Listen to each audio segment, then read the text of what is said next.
Om Namo Bhagavate Vasudevaya.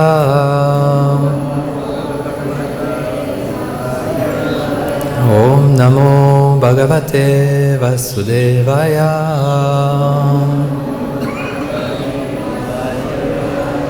Om Namo Bhagavate Vasudevaya.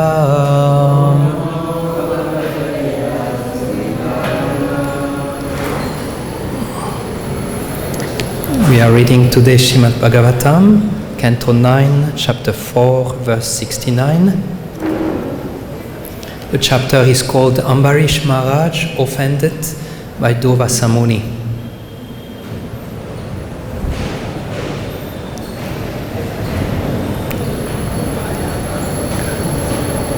Upayam katayishyami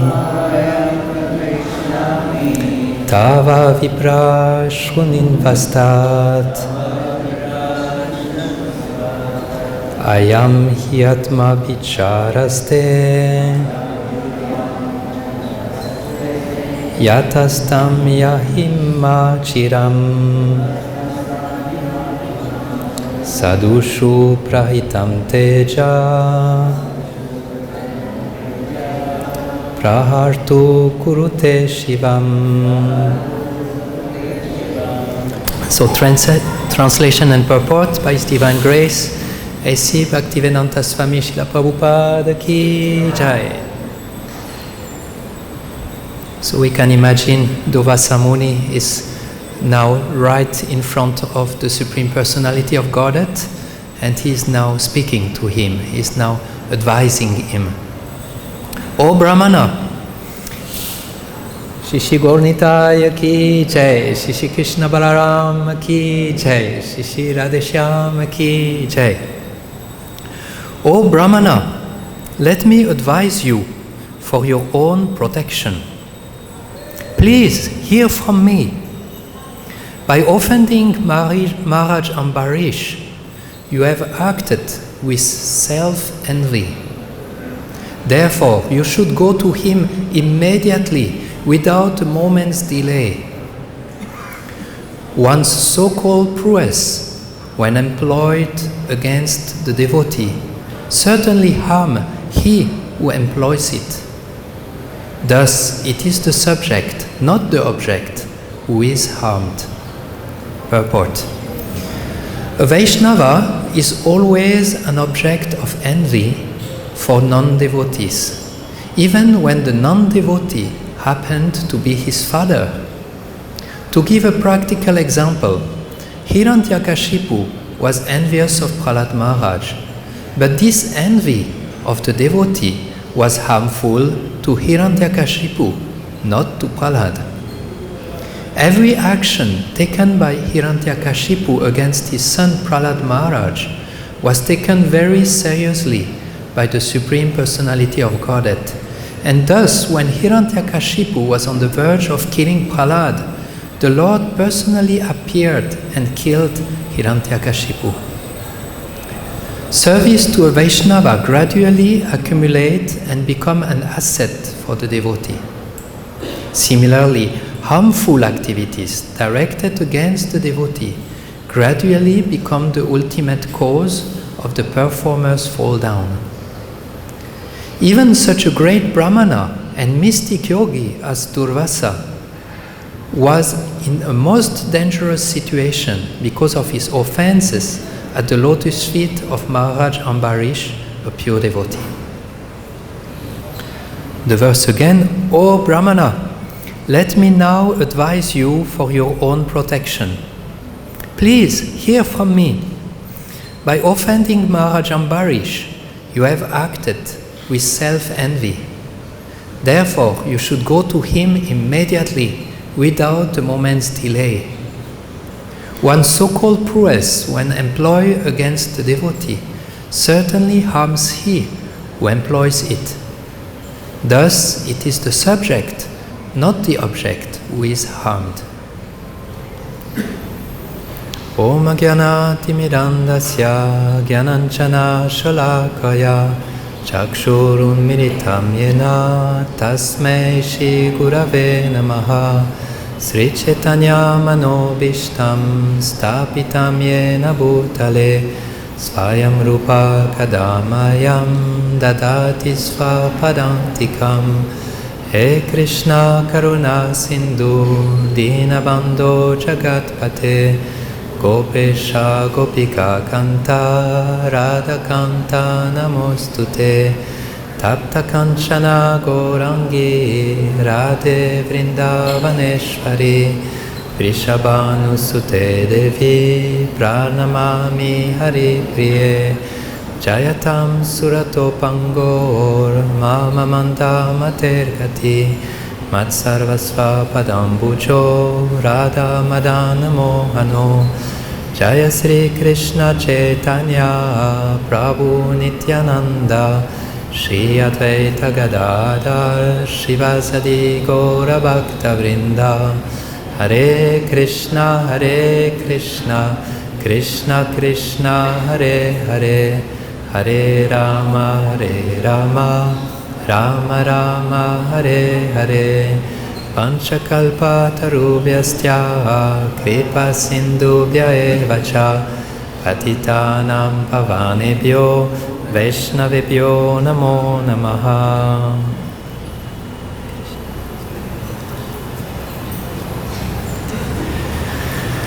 So I like to request the blessings of the senior devotees. I'm quite junior to be sitting on the Vyasasana, but I hope with your blessings I will be able to say something inspiring. Today, the chapter itself is amazingly inspiring.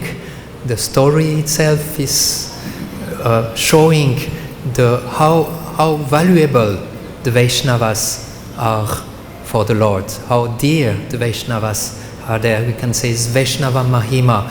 It's speaking about the glories of the Vaishnavas. So this verse is actually has many different components or many different sections that are interesting to go through. The first that we can notice in the verse is the previous verse. Lord Narayana was speaking to Ambarish and was really giving the essence of how much he is loving the devotees. And now he's going to give a personal advice to Durvasa Muni, what he has to do now. And so the Lord said, let me now advise you. And why? Why is he advising? Say, for your protection. You are in great danger. What is the danger for Ambarish, for Durvasa Muni? He has a burning chakra who is waiting for him in the back. That's quite of a great danger. So the Lord said, okay, I advise you now for your protection. You really need protection. Listen my advice. Then he said, please hear from me. That means take it really carefully. Please listen. I had a friend devotee, whenever he will speak to me, he will say, listen carefully, listen. Even the Lord is saying that, listen, now please hear. That's very important. Then he explained that by offending Maharaj Ambarish, he has acted with self-envy. I looked a little bit in the folio, I think 3 times only in Srimad Bhagavatam this word self-envy is used. I was asking yesterday Mother Narayani and Adipusha to get a little bit clarification on that. And actually in the word, I forgot the word by word, actually. I guess it's all right. It's all right, Maharaj? We go forward. Actually, in the word by word, there was a definition for self-envy, which was actually Atma Abhichara. And Prabhupada translates that self-envy or envious of yourself. And Prabhupada put in bracket, your mind has become your enemy. So after discussing with the Vaishnavas, that was more or less the same point that came, that to being envious of yourself means to be envious of the soul, of the Atma. And Prabhupada writes, uncontrolled mind, which is very much what is happening when the mind is uncontrolled. It will act actually against our self-interest or the self-interest of the soul.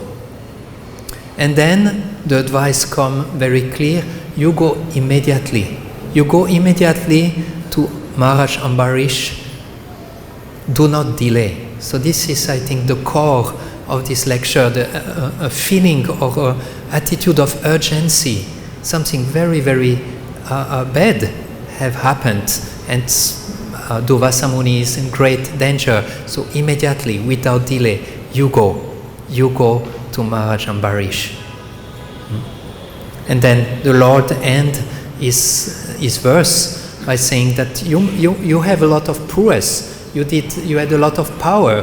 But if you use those powers against the devotee, then it will be back to you. It will be against yourself.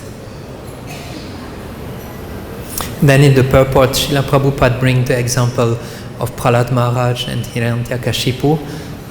Srila Prabhupada warns us that as devotee, we might be the object of enviousness from those who are non-devotee, and Prabhupada brings this point of Prahlad Maharaj and Hiranyakashipu. Even the father was envious of his son.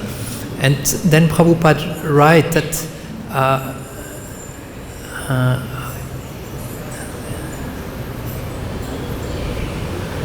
that this offense was taken very seriously by the Supreme Personality of Godhead. So this is more or less the verse and the purport in a nutshell. And I would like today to speak of three different topics that are related, that the main theme of the lecture is feeling of urgency. When an offense has been done, we should immediately look for repairing that. But I would like to have one section when we speak, why are those offenses to the Vaishnava so serious? Then I would like to speak about how we can protect ourselves against doing those offenses. And the last section will be about acting very fast and how to rectify it. So why is this offense so serious? This offense is so serious because the Lord loves his devotee very much. We heard yesterday a beautiful verse that the Lord said, they are in my heart. They are in my heart, and I don't think of anything else. I don't have any other concern than my own devotees. They are all, through the scriptures we will find many verses. I got just few quotes yesterday in my study. The first one is in Bhagavatam 3:16-7, when the four Kumaras were trying to enter the gate of Vaikuntha, and the Jai and Vijay, the guardians, they say, no, sorry, you cannot enter. Then a little bit later, the Lord is coming, and he understood my guards, Jai and Vijay. They made an apparat to the four Kumaras. And then he's speaking a very beautiful verse. The Lord said, because I am the servitor of my devotees, my lotus feet have become so sacred that they immediately wipe out all the sins. So the Lord said, all the power that I have is because I'm serving my devotees. So this is another instance when the Lord showed how dear, actually every one of you, how dear all the devotees are in the eyes of the Lord. Another verse in 11th canto, Lord Krishna is speaking, 26th chapter, verse 34. He said, my devotees are once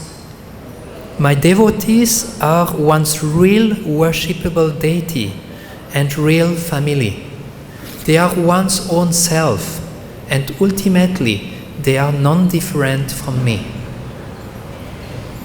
We can remember this morning, I was remembering when Krishna went to Dwarka to meet his friend Sudam Vipra.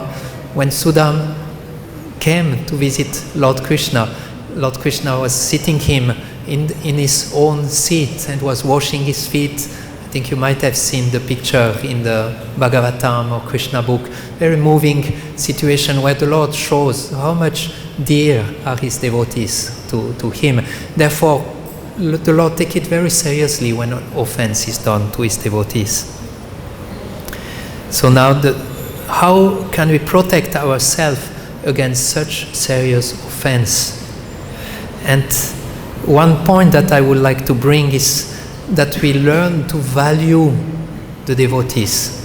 To value the devotees and to worship the devotees. This is a topic that is very, very relevant in my own life. Why should we value the devotees? What is so special in the heart of the devotees?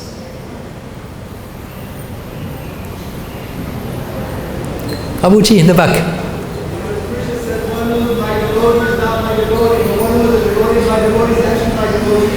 Very good. I think we have also that in connection of Shiva speaking to Parvati.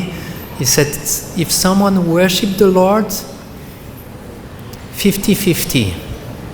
Maybe he pleases me, he pleases Lord Krishna, the Supreme Lord, maybe not. But the one who serves my devotee, 100%, assured, he will please the Supreme Lord. The devotees, they also protect us against Maya. We hear verses and verses and verses about the importance of having the devotees close to us, of being in close association with them.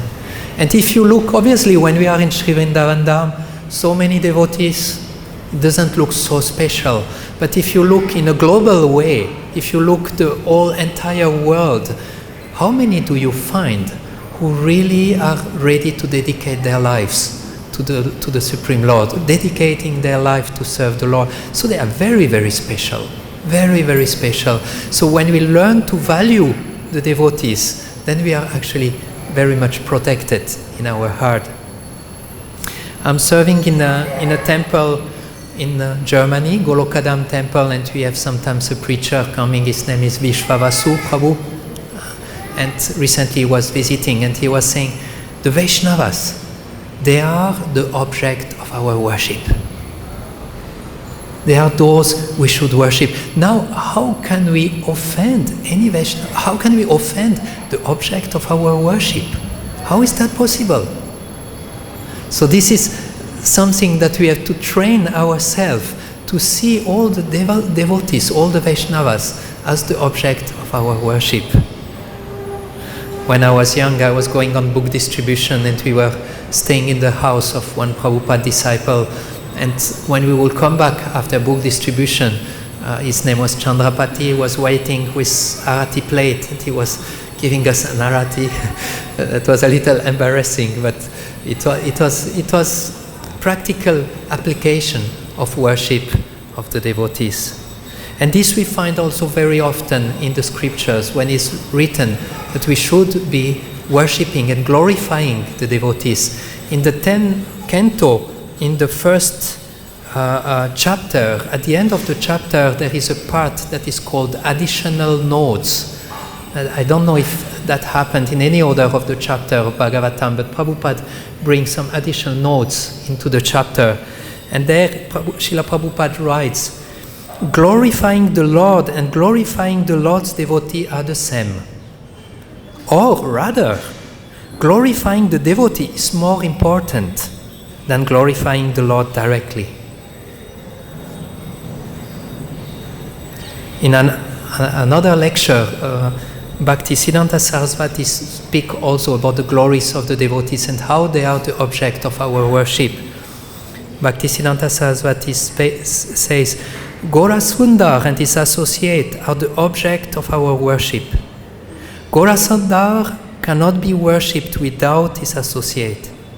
There is no way for the living being to attain auspiciousness except to worship the Vaishnavas. So there is an example in Chaitanya Charitamrita of one devotee who was valuing very, very profoundly the devotees, and his name is Kalidas.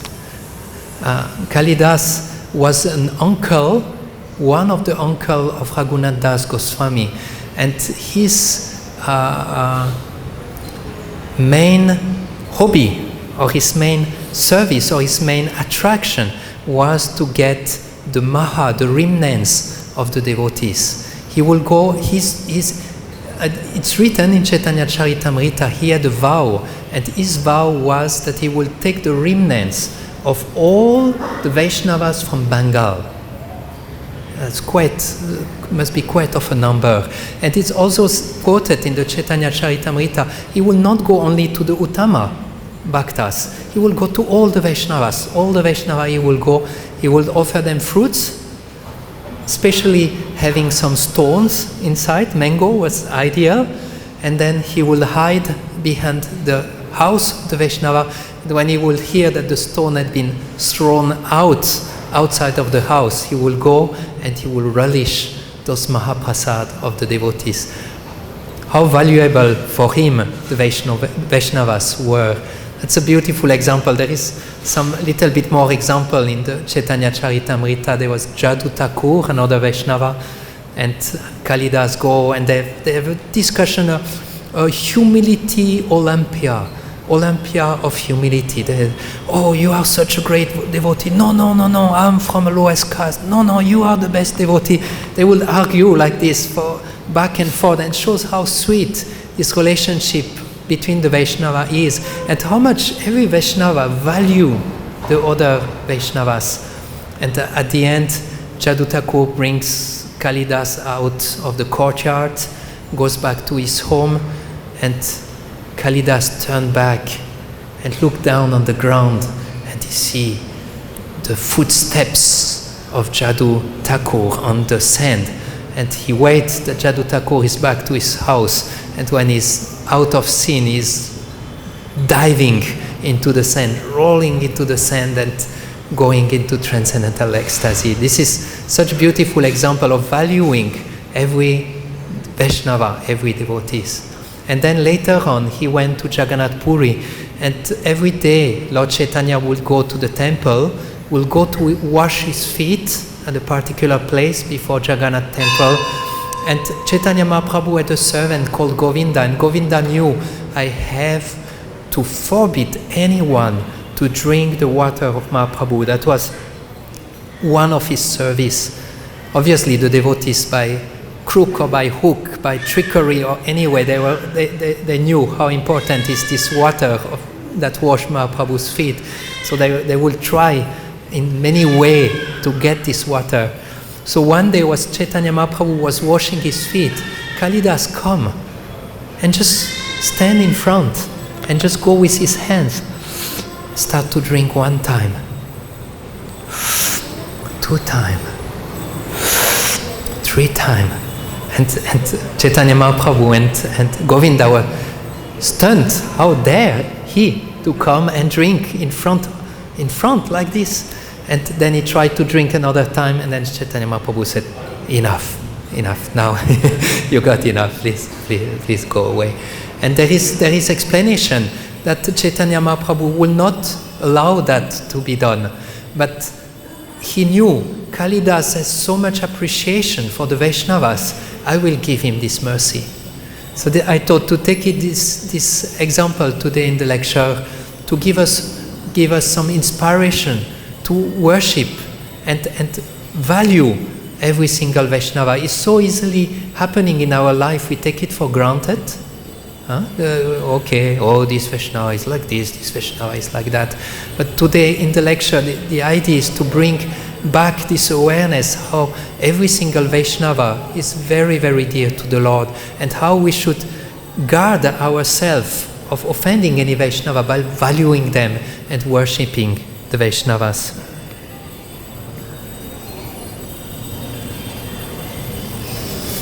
I like to just give 1 or 2 more glorification of the Vaishnavas. One is coming from Lochan Das, one of his song. Please hear the glories of the Vaishnavas. They are causelessly merciful to everyone. Their life is helping others. Their decorative ornaments is helping others. The happiness of their heart is helping others. When I was in Vrindavan many years ago, I was having a good friend, and we were taking prasad, associating together.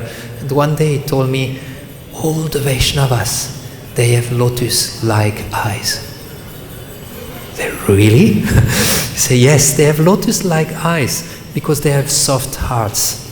They maybe don't have exactly the shape of a lotus, but they are soft like lotus because they have very soft heart. And very often, if you look carefully, the eyes of the Vaishnava, you will notice they have lotus-like eyes. There is another quote. It is from Vashishta Shastra. I never heard about this Shastra before, but I got the quote from a friend. One should always associate with the devotees. Even if they do not teach you directly, their conversation amongst themselves will teach you. Association with wise devotees make what was empty full. It turns death into immortality. It turns calamity into good fortunes. So this is some thoughts about how to avoid to commit aparad to the Vaishnava, valuing them, worshipping them. And one thing I often do in the morning when we are chanting Nishinga Pranam, we are praying to Lord Nishingadev for protection. And this is very important protection that we need.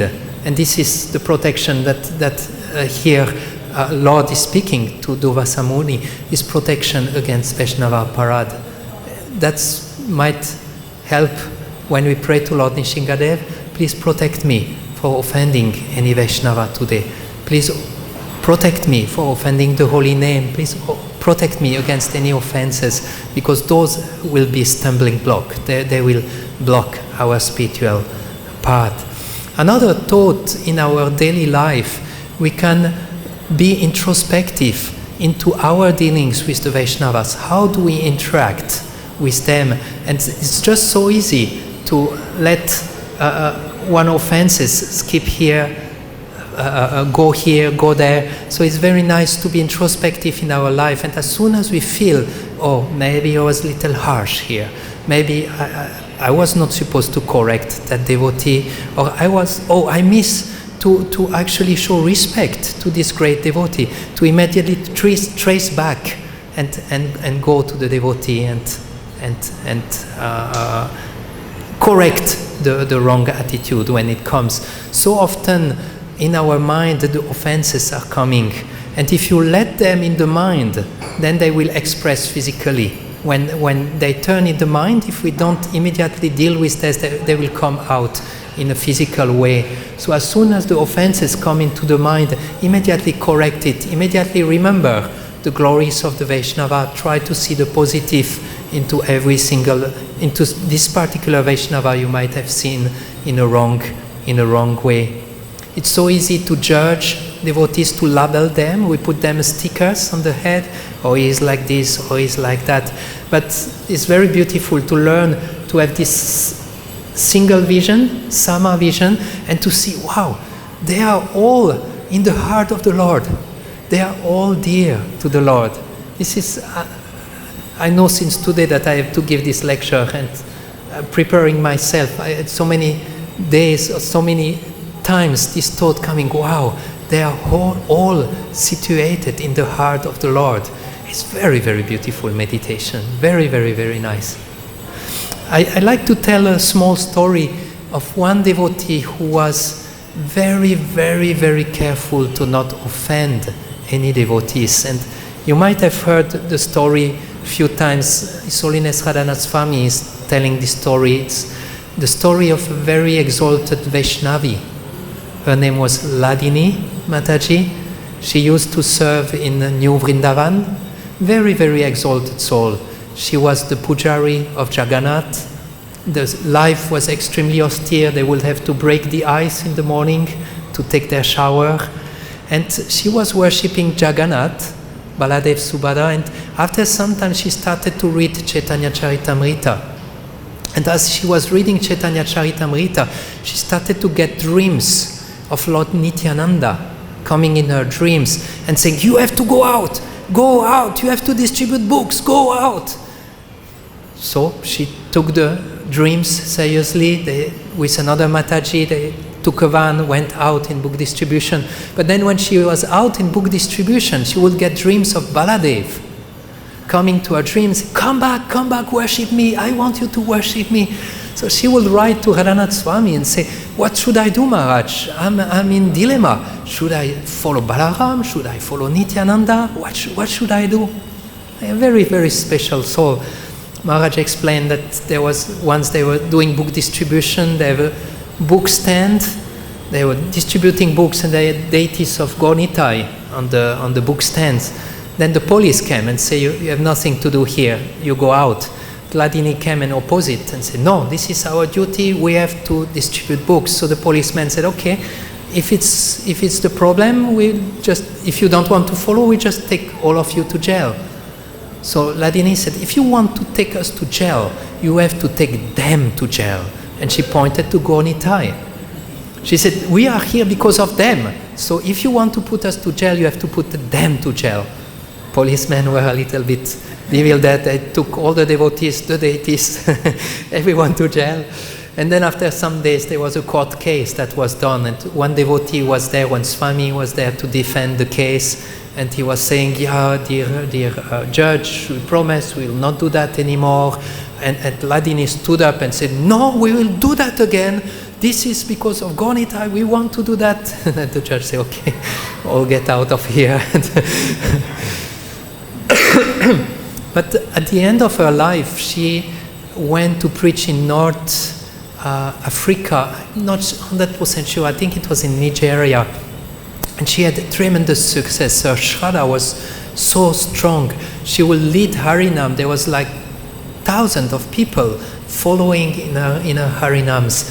And then the war started in the country and all the American people were supposed to leave the country.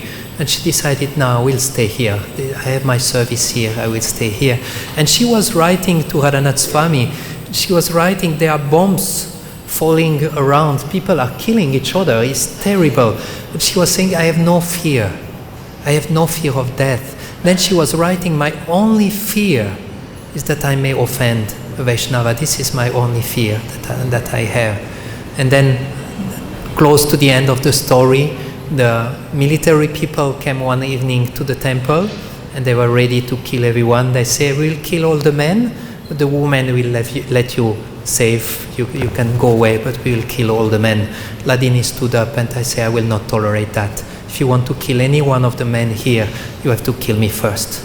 And then she was shot at first, and then they killed the men, and the other ladies who were there could explain what happened. But that was for her. It would have been offending a Vaishnava to see a Vaishnava be killed in front of her. That would have been more painful than death itself. That's an amazing example of a person who was really, really careful and really, really mindful of not offending any Vaishnava. So the last point I would like to mention is regarding what to do when offenses was already done, which is very much the case of today's verse. The offense had been done to Maharaj Ambarish, so Lord Vishnu, Lord Narayan say, fast, do it fast. Go it, don't wait any time. Go to Ambarish Maharaj. He do not mention anything right now what he has to do when he goes to him, but it was very, very clear for Durvasa Muni when he went. The next chapter we will hear that. First thing he's doing is falling at the feet of Ambarish Maharaj and asking for forgiveness.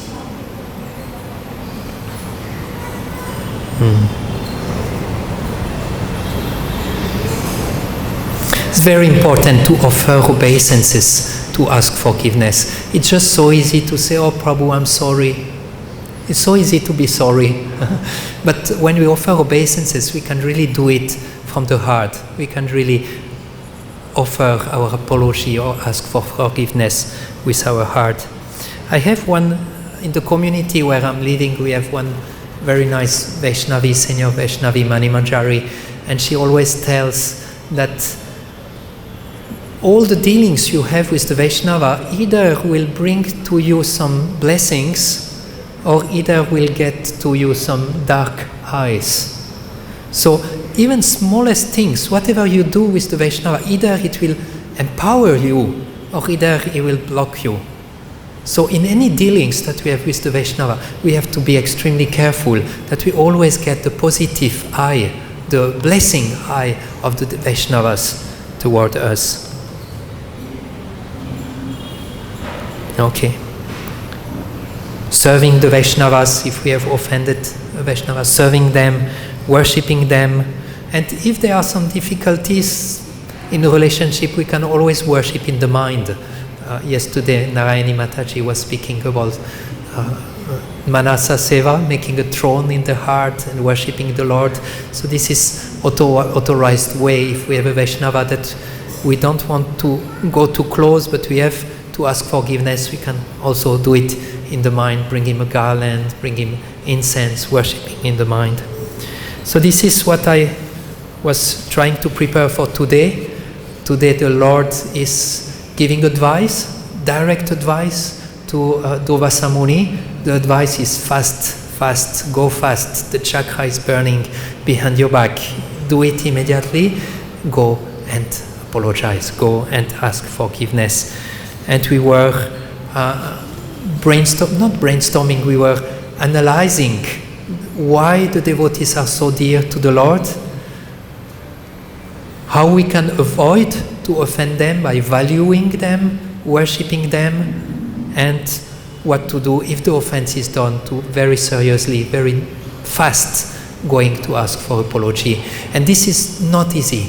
This is not easy. And those are weights, heavy weights that we carry in our back. When we did an aparad, when Vaishnava is not happy with us, and we don't ask forgiveness, we don't have the humility to do that, to approach them and ask for forgiveness. We keep a heavy load on our shoulder, and then another load, and another load. And you know how fast can you walk when you have a lot of load on your shoulder. It goes very, very slow. As soon as something is happening, fast, immediately it's burning. Go to the Vaishnava, like they would say, put a blade of grass in your teeth, bow down, offer your obeisance, ask for forgiveness. Then you keep light. Your whole spiritual life you keep light. You can advance smooth. But if you keep those bad feelings that have been done to other Vaishnava on your shoulders, then spiritual life is going slow, heavy, difficult. So I hope something was inspiring for you. That's the best I could do. I'm very happy that I could get this opportunity to do this service. We have a little time. I hope you have easy questions for me. And if you have some comments and some... I will be happy actually. Oh, we don't have the extra microphone for the... Do we have?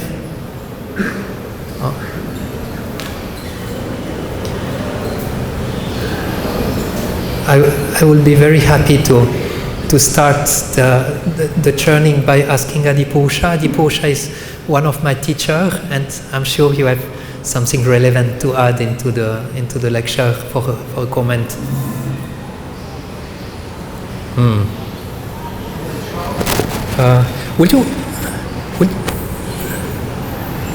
I'm sure they should be able to manage it. Yeah.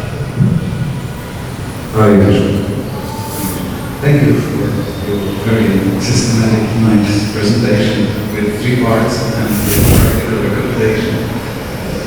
I don't have something to add. I have a question which is not easy.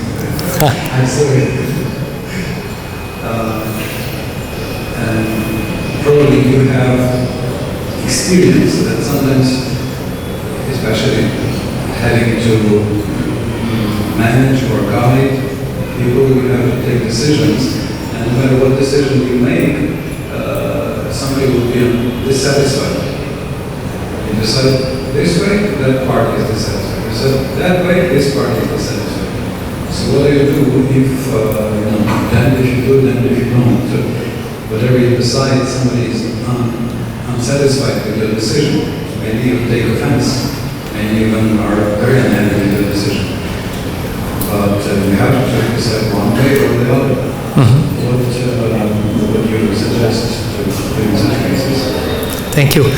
Few things. One thing I would suggest: do not take the decision alone. consult with your Brahmanical council advisor before taking the decision. Is that a good decision or not? Then when you have to give the decision to the devotee, you have a backup. You say this was decided with the Brahmana council, so then it's not just you, and the person will not take it personally, but understand it was very well thought decision. Then explain nicely why. I think this very often we might say, oh, sorry, it's like this, like that, but we don't explain properly the why this decision was taken. And if that is done and your mood is in a supportive way, you don't want to chastise the person, but you even think of alternative way for that person to continue in his service, then the person will take it quite good. That's what you can do from your side. Then if the person still don't take it good, then what to do? That's out of your hands. But I think if you follow that, not taking the decision alone, getting advice from Brahmanas, and then to explain properly the why this decision was taken, then it should be quite secure. Anyone else? Yeah?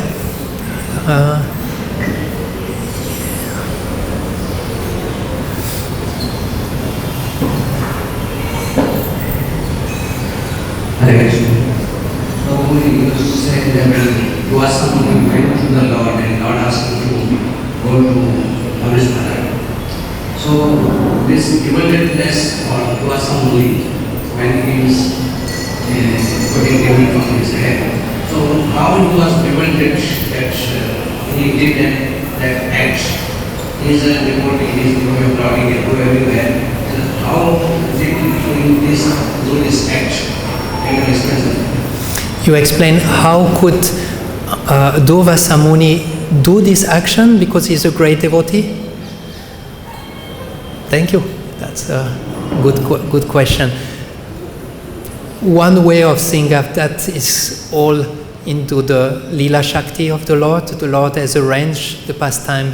The Lord had covered Durvasa Muni in that way, so that he will act in that way, so that the pastimes could happen like this, so that we can actually all learn from these pastimes and get. So it will be dangerous to say Durvasa Muni was just in Maya. I think he was certainly in Maya to do that, but that was the wish of the Lord. That was part of the Lila, so that it will happen like this, and we could all benefit from hearing that story. That's what I would. So we shouldn't consider that whatever act he has done according to his own or it's the plan of the Lord. One more time? I'm not sure I got it.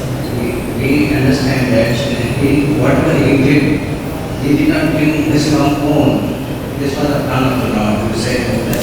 That's, yeah. But I'm not sure, maybe Maharaj, I'm sorry, we don't have a wireless microphone today. We have only a microphone with cord. It's good to have senior devotees to help answering questions. If you make a mistake, don't blame the Lord that it was the Lord who made you make the mistake. You have your own choice, your own decision. If you don't act properly, you cannot say, well, it's like in the court, a murderer was caught, and he would say, the devil made me do it. So you cannot blame, or you cannot put your actions from the Lord. It's the Lord's choice. It's your decision. Thank you, Maharaj. So that means we are not Durvasa Muni, and we cannot think that anything we do, maybe it was the Lila Shakti of the Lord today that made me. No, we are in a totally other category. And yeah, thank you, Maharaj. Yeah? Also, one of the famous 10 commentators on Bhagavad-Gita seems to indicate that this story is there to establish the glory of bhakti. So on the surface of it, he does something that's strange, but Giridhari Goswami seems to indicate that he did it consciously to glorify bhakti, to show that bhakti is more glorious than the yoga, tapasya, jnana, and all the other processes. Thank you. Thank you. Okay. Then I thank you for your attention. Let's hope we will see all the Vaishnavas in the heart of the Lord, and value them, worship them, and make sure Krishna will be pleased by our attitude toward the Vaishnavas.